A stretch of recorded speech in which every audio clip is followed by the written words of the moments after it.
जज अभी भी इमरान खान के साथ खड़े हैं। सियासी जजेस अदलिया का ज्यादा बड़ा मसला है, लेकिन ये काजी फायद ईसा को एम्बैरस करना चाहते हैं क्योंकि इनके ख्याल में वो प्रो इमरान खान जज नहीं है। एक रेफरेंस जस्टिस मोहसिन अख्तर कियानी के खिलाफ भी रेफरेंस सामने आ रहा है। ये जो खत है ये दरअसल मोहसिन अख्तर कियानी को बचाने के लिए लिखा गया है। अस्सलाम वालेकुम। अंदर की बात मुजम्मिल सोहरावर्दी के साथ मैं हूँ सोबिया अशरफ और मेरे साथ मौजूद हैं मुजम्मिल सोहरावर्दी साहब। अस्सलाम वालेकुम मुजम्मिल साहब। वालेकुम अस्सलाम, क्या हाल चाल है? ठीक ठाक हैं? अल्लाह का शुक्र है मुजम्मिल साहब, सब ठीक ठाक है, पर अदालती मामला कुछ सही नजर नहीं आ रहे। आज इस्लामाबाद हाई कोर्ट के 8 में से 6 जजेस ने एक बड़ी चार्जशीट जो है अदालती मामलात में मुदाखलत के हवाले से सुप्रीम जुडिशियल काउंसिल में जमा करवा दी है। क्या देखें आप इसमें, और जो खास तौर पे हकाइक सामने रखे गए हैं? देखिए, पहली बात तो ये है कि ये बात जब शौकत अजीज सिद्दीकी ने कही थी, तो क्या ये जज शौकत अजीज सिद्दीकी के साथ खड़े हुए थे? जब शौकत अजीज सिद्दीकी ये कह रहा था कि फैज हमीद जो है वो मुदाखलत करके नवाज शरीफ को सजा दिला रहा है, कल एस्टेब्लिशमेंट इमरान खान के साथ खड़ी थी, तो ये 6 जज भी एस्टेब्लिशमेंट के साथ खड़े थे। आज एस्टेब्लिशमेंट इमरान खान के साथ नहीं खड़ी है, तो ये जज अभी भी इमरान खान के साथ खड़े हैं। तो ज्यादा बड़ा मसला मेरे नजदीक आईएसआई की जजों पर मॉनिटरिंग तो अपनी जगह एक मसला है। मेरे नजदीक सियासी जजेस अदलिया का ज्यादा बड़ा मसला है। आप देखें, हमारे यहाँ पिछले 4 चीफ जस्टिस बहुत सियासी चीफ जस्टिस रहे हैं। साकिब निसार एक भरपूर सियासी चीफ जस्टिस थे, जो एक सियासी एजेंडा लेकर चल रहे थे। गुलजार एक सियासी चीफ जस्टिस थे, जो एक सियासी एजेंडा लेके चल रहे थे। उमर अताब बंदयाल एक सियासी चीफ जस्टिस थे, जो सियासी एजेंडा लेकर चल रहे थे। और ये तीनों चीफ जस्टिस इमरान खान का एजेंडा लेकर चल रहे थे और प्रो इमरान खान थे और एंटी इमरान खान कुव्वतों को दबा रहे थे। उस वक़्त तो ये अदलिया के सारे जज बड़े खुश थे कि जुडिशियल एक्टिविज़्म के ज़रिए इमरान खान के मुखालफिन को मारा जा रहा है। ये जज उस वक़्त साकिब निसार के साथ खड़े थे, गुलजार के साथ खड़े थे, उमर अताब बंदयाल के साथ खड़े थे। जब आखिर में उमर अताब बंदयाल साहब के दौर में जब पीडीएम की हुकूमत आ गई, तो ये कहते हैं कि हम जाके उमर अताब बंदयाल साहब को मिले, खुफिया तौर पे। तब तो खत नहीं लिखा क्योंकि ये उमर अताब बंदयाल को एम्बैरेस नहीं करना चाहते थे। ये उमर अताब बंदयाल की तो बेइज्जती नहीं करना चाहते थे। ये काजी फायज़ ईसा को एम्बैरेस करना चाहते हैं। हालाँकि ये शिकायत इन्हें उमर अताब बंदयाल के दौर में भी थी, लेकिन ये उमर अताब बंदयाल को एम्बैरेस नहीं करना चाहते थे। वो इनका चीफ जस्टिस था ना, वो pro Imran Khan chief justice था। लिहाज़ा ये अपने लाडले चीफ जस्टिस को तो एम्बैरेस नहीं करना चाहते, लेकिन ये काजी फायज़ ईसा को एम्बैरेस करना चाहते हैं, क्योंकि इनके ख्याल में वो प्रो इमरान खान जज नहीं है। और उस लड़ाई में इस वक़्त जो है वो काज़ी फ़ायज़ ईसा को फ़रीक बनाने की कोशिश की जा रही है, सुप्रीम जुडिशियल काउंसिल को फ़रीक बनाने की कोशिश की जा रही है। मतलब ये शिकायत जब इन्होंने उमर अताब बंदयाल को की, तो उमर अताब बंदयाल क्यों नहीं इसको सुप्रीम जुडिशियल काउंसिल में लेके गए? तब इन्होंने ये ओपन खत क्यों नहीं लिखा कि सुप्रीम जुडिशियल, क्योंकि तब उमर अताब बंदयाल बैठे थे और उन्होंने कहा कि मेरी डीजीसी से बात हो गई है और इनको तसल्ली हो गई, तो आज भी ये काजी फायज़ ईसा के पास जाकर बात कर लेते। लेकिन काजी फायज़ ईसा ने तो डीजीसी से बात नहीं करनी थी इनके कहने पे। तो इसलिए मैं समझता हूँ कि ये खत जो है, मैं इसको एक सियासी खत समझता हूँ। जो जुडिशियल एक्टिविज़्म हम अदालती सहूलतकारी इमरान खान और तहरीक इंसाफ के लिए देख रहे हैं, ये खत उसी का एक हिस्सा है। ये खत कोई अदलिया की इंसाफ की बहाली के लिए नहीं लिखा गया। ये खत कोई जुडिशरी की बालादस्ती के लिए नहीं लिखा गया। ये खत इमरान खान की और तहरीक इंसाफ की सहूलतकारी में के लिए लिखा गया है। ये वही खत है जैसा एजाज उल एहसन साहब जो काम कर रहे थे या जो बंदयाल साहब जो काम कर रहे थे।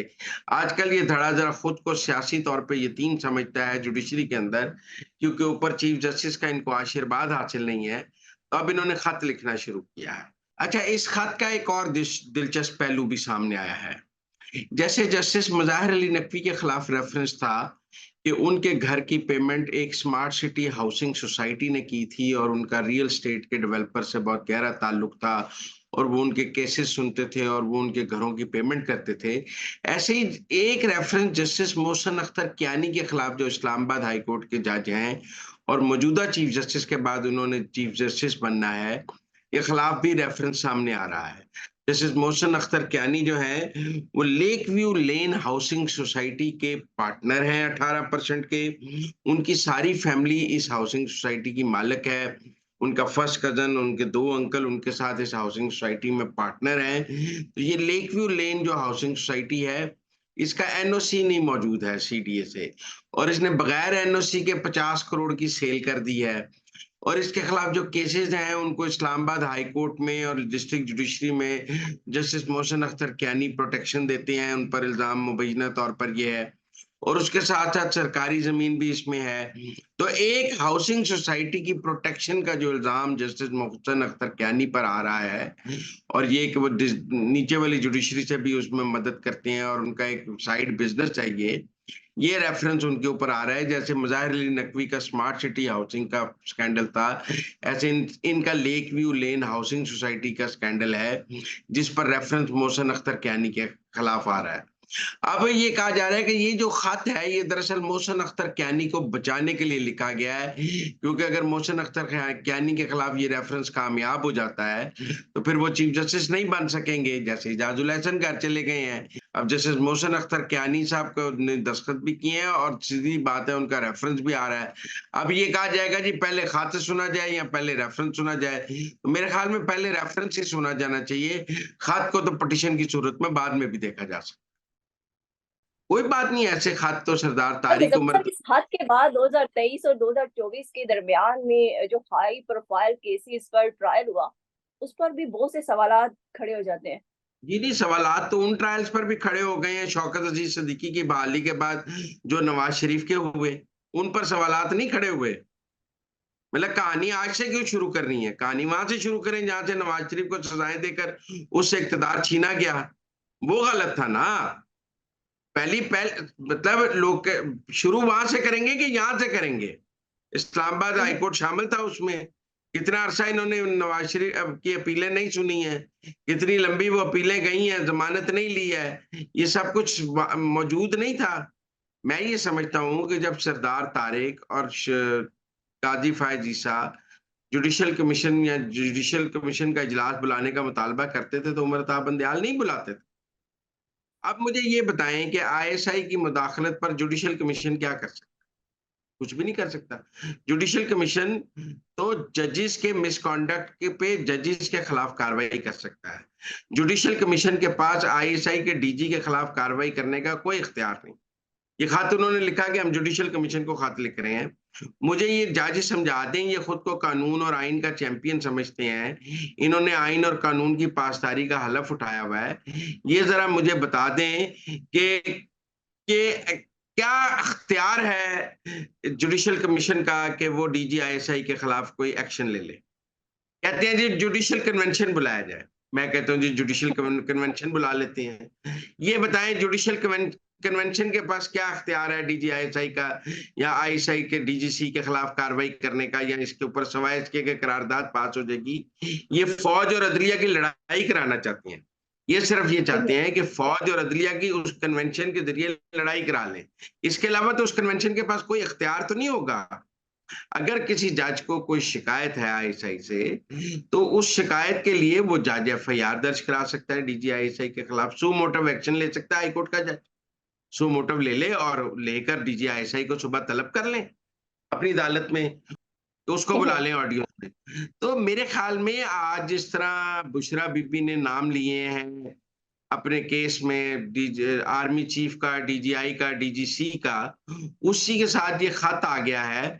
तो क्या हम ये समझें कि एक दफा फिर फौज के खिलाफ जो है तहरीक इंसाफ ने महाज खोलने का फैसला किया है, और एक तरफ से ये खत लिखाया गया है और दूसरी तरफ से बुशरा बीबी ने नाम लिए हैं, तो जो मुफाहमत की कोशिशें हो रही थी उसको सबूताज करने के लिए ये सब कुछ किया गया है। ये जो मुफाहमत की और मुजफ्फर बातचीत चल। साहब, ये जो हकायक हाथ में बयान किए गए हैं कि जस्टिस तारिक महमूद जहांगीरी के घर पर खुफिया कैमरा लगाया गया और साथ ही साथ एक जज के बहनोई को भी अगवा किया गया, ये वाकयात पहले तो नहीं हुए, खासतौर पे निजी वीडियोस रिकॉर्ड करना फैमिली की, बेडरूम्स की। क्यों नहीं? अगर हुए हैं तो इसके केस चला लें, पिटिशन दायर कर लें, डीजीआईएसआई को बुला लें, ये खत लिखने की बजाय पिटीशन दायर करें सुप्रीम कोर्ट में, काजी फायज ईसा बेंच बनाएं, तारिक महमूद जहांगीरी जो है वो उसमें पिटीशन दायर कर दें और वो बुला लें DGISI को और सजा दे दें उसके अंदर। खत लिखने से क्या होगा? खत से तो कोई सजा नहीं होगी। आप मेरी बात समझे, खत से कोई सजा होगी? खत तो एक मीडिया स्टंट है, या आपने शोर मचाना है, मीडिया स्कैंडल बनाना है, तो ये तो जजिस का काम नहीं है। जजिस का काम है कानून के मुताबिक कार्रवाई करना। अगर किसी जज की ISI ने मॉनिटरिंग की है तो वो उसके खिलाफ कानूनी कार्रवाई करने का इख्तियार रखता है और वो कानूनी कार्रवाई उसको करनी चाहिए।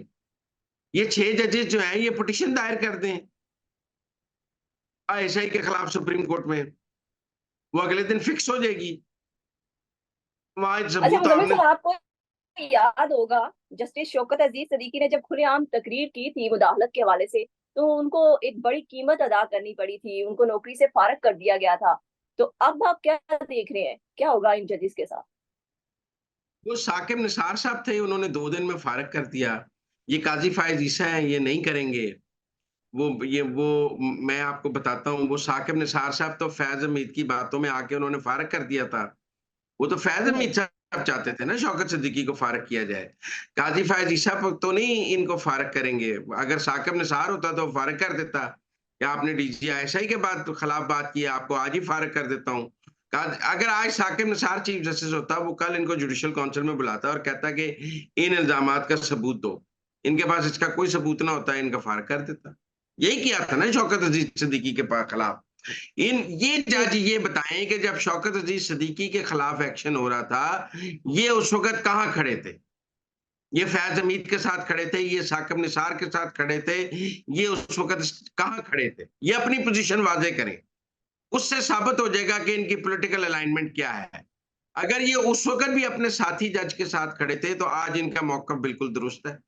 अगर तब ये शौकत अजीज सिद्दीकी के लिए भी खत लिखते और शौकत अजीज सिद्दीकी के लिए स्टैंड लेते कि हमारे जज को गलत निकाला गया है, तो आज इनके मौकफ में मैं जान मान लेता कि ये तो हक सच के साथ खड़े हैं, कल शौकत अजीज सिद्दीकी के साथ खड़े थे, आज तारिक जहांगीरी के साथ खड़े हैं। ये तो फिर जुडिशरी में सब कहते हैं कि इमरान खान का हामी ग्रुप जो है अदलिया का, वो उनकी सहूलतकारी कर रहा है। तो जो जुडिशरी में अदालती सहूलतकारी है इमरान खान की, वो ये खत उसी की एक कड़ी है।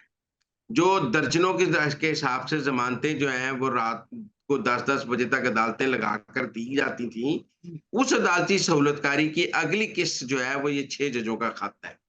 इससे ज्यादा कुछ नहीं है। अभी जब शौकत अजीज सिद्दीकी कहता था, तब ये कहते थे कि जी अदलिया और फौज को लड़ाने की साजिश की गई है, हमने वो साजिश नाकाम बना दी है।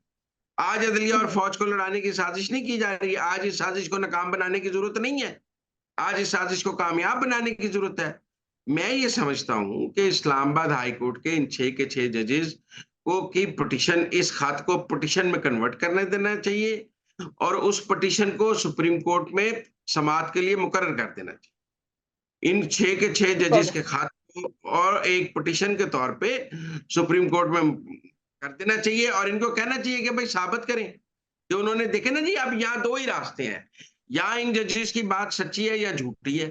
अगर सच्ची है तो DGISI के खिलाफ एक्शन होना चाहिए, DGC के खिलाफ एक्शन होना चाहिए, सेक्टर कमांडर के खिलाफ एक्शन होना चाहिए और उनको सजा हो जानी चाहिए। और अगर ये जज झूठे हैं तो फिर इनको सजा हो जानी चाहिए।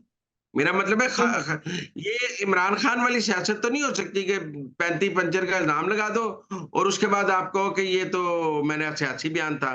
तो ये जजेस का सियासी खत किसी तौर पे काबिल कबूल नहीं है। उन्हें खत लिखने का अख्तियार ही नहीं है। उनको पिटीशन करनी चाहिए सुप्रीम कोर्ट में और उस पिटीशन को समाअत के लिए मुकर्रर होना चाहिए। खत का कोई कानूनी जवाब नहीं है, खत एक सियासी स्टंट है। खत जो है वो पाकिस्तान के इदारों को आपस में लड़ाने की एक कोशिश है। अच्छा, इमरान खान एक जानिब कहते हैं कि सोशल मीडिया का एक महसूस ग्रुप जो है वो उनके और इस्टेब्लिशमेंट के दरमियान ताल्लुकात में हलीज पैदा करने की कोशिश कर रहा है, मगर आज बुशरा बीबी ने ही दूसरी जानिब कहा है कि अगर इमरान खान को कुछ हुआ तो उसकी जिम्मेदार इस्टेब्लिशमेंट होगी। मुजम्मिल साहब, अंदर की बात क्या है? ये तहरीक इंसाफ की असर पॉलिसी है क्या? जब बुशरा बीबी ये बात कर रही थी तो इमरान खान उनका मुंह रोक रहे थे। इमरान खान नहीं चाहते थे कि वो ये बात करें। तो मैं समझता हूँ कि ये बुशरा बीबी और हलीमा खान की लड़ाई में हमें ये एक नज़र आता है कि इस वक़्त शायद पिछले कुछ दिनों से, कुछ 1 डेढ़ माह से, 2 माह से इमरान खान भी जो सहाफ़ियों से गुफ्तगू कर रहे थे, उसमें वो मुसलसल कह रहे थे मेरी फ़ौज से कोई लड़ाई नहीं है। वो फ़ौज को मुफ़ाहमत के पैगाम दे रहे थे। वो कह रहे थे कि वो अपने सोशल मीडिया विंग से नारे ला-तल्लुकी कर रहे थे कि जी फ़ौज के खिलाफ जो नारे लगते हैं मैं उसका ज़िम्मेदार नहीं हूँ। और वो खुद अपनी गुफ्तगू में किसी का नाम नहीं ले रहे थे। तो क्या मैं ये समझूँ कि इमरान खान और अलीमा खान जिस मुफ़ाहमत की तरफ बढ़ रहे थे, बुशरा बीबी ने आज उस मुफ़ाहमत को सबूताज करने की कोशिश की है और दोबारा से लड़ाई शुरू कराने की कोशिश की है? क्या मैं इसको इस तरह देखता हूँ कि इमरान खान तो नाम नहीं ले रहे थे पिछले कुछ अरसे से आसिम मुनीर का, डीजीसी का, डीजीआई का, वो तो अपनी गुफ्तगू में इनका नाम नहीं ले रहे थे। बल्कि वो तो मुफ़ाहमत के इशारे दे रहे थे और जो गंडापुर हैं वो शहबाज शरीफ को मिल रहे थे और मुफ़ाहमती ग्रुप आगे आ रहा था। तो आज बुशरा बीबी ने उस सारी मुफ़ाहमत को सबूताज करने की कोशिश की है। आज जो पीटीआई और एस्टेब्लिशमेंट के दरमियान जो मुफ़ाहमत चल रही थी, उस मुफ़ाहमत को एक तो इस खत ने सबूताज किया है और एक बुशरा बीबी की गुफ्तगू ने सबूताज किया है। तो मुझे लगता है कि पीटीआई में जो सबूताज करने की आज जो ऑपरेशन था, इस मुफ़ाहमत को वो आज शुरू हुआ है जिसमें ये जजेस भी हैं। इससे पहले हमने मज़ाहिर अली नकवी साहब का देखा है जुडिशल कमीशन में उनके खिलाफ कार्रवाई, हमने कार्रवाई देखी है, इजाज़ुल एहसन साहब गए हैं। अब ये 6 जजेस जो हैं ये आए हैं और मुझे लगता है कि इन 6 जजेस की पिटीशन जो है वो सबमिट होनी चाहिए और इनकी पिटीशन अगर साबित ना हो, तो फिर आगे बात होनी चाहिए। Thank you so much Muzammil साहब कि आपने हमें अंदर की खबरों से बाखबर किया। मुजम्मिल साहब के मुताबिक जो पीटीआई की इस्टेब्लिशमेंट के साथ मुफाहमत की कोशिश हो रही थी, उसको बुशरा बीबी ने आज सबूताज करने की कोशिश की है। इसके साथ ही मुझे और मुजम्मिल साहब को इजाजत दें। अल्लाह हाफिज।